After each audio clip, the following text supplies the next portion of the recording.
బేతని నివాసిగా ఈ కార్యం చేసిన యేసావికే ప్రార్థన.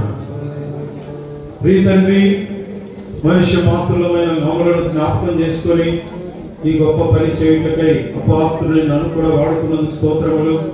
శిలువ రక్తం యొక్క శక్తి ద్వారా ఈ బిడ్డలు 18 మంది బాప్తిసం తీసుకోవడానికి ఈరోజు తీసుకున్న తీర్మానమును బట్టి స్తోత్రం. వారిని బలపరచుము, ఆత్మీయంగా స్థిరపరచుము, అపవాదిని ఓడించుము, ప్రభు చిత్తం యొక్క మధ్యలో నిలుచున్నట్లుగా చేయము. వారు ప్రతి శోధన జయించి క్రీస్తు సైనికులుగా ఉండటానికి వారిని అంగీకరించి మా యవనస్తులు కూడా ముందుకు వచ్చి తీసుకోగలిగారు.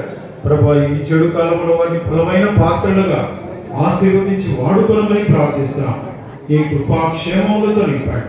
వచ్చిన సంఘమును బట్టి, జీవముల దేవుని ప్రజలను బట్టి, అలాగే కాకులపల్లి నుంచి వచ్చిన ఈ దాసుల సంఘాన్ని బట్టి, ఈ ప్రజలను బట్టి, అలాగే ప్రభా చలగిరిగా ప్రాంతం నుంచి వచ్చిన బిడ్డలు సాక్షులను బట్టి, వాపు తీసుకోవడానికి తీర్మానం చేసిన బిడ్డలను బట్టి స్తుతిస్తూ మహిమ ఘనత తండ్రి బేతనీయ ద్వారా జరిగిన కార్యం అంతటినీ ఆశీర్వదించి బేతనీయులు ఇచ్చిన సాక్ష్యం ద్వారా ఈ పిల్లలందరూ ప్రభువులో బలవంతులై ప్రభువును సేవించడానికి ఆశీర్వదించుమని వచ్చిన బిడ్డలందరినీ బట్టి స్తుతిస్తూ దేవదూతల ఎదుట నీకు సంతోషం కలిగిందని నమ్ముచు మహిమగల రక్షకుడు మహాదేవుడైన యేసుక్రీస్తు ప్రభు వారి శక్తిగల నామములో స్తుతించి ప్రార్థించని వేడుచున్నాము తండ్రి.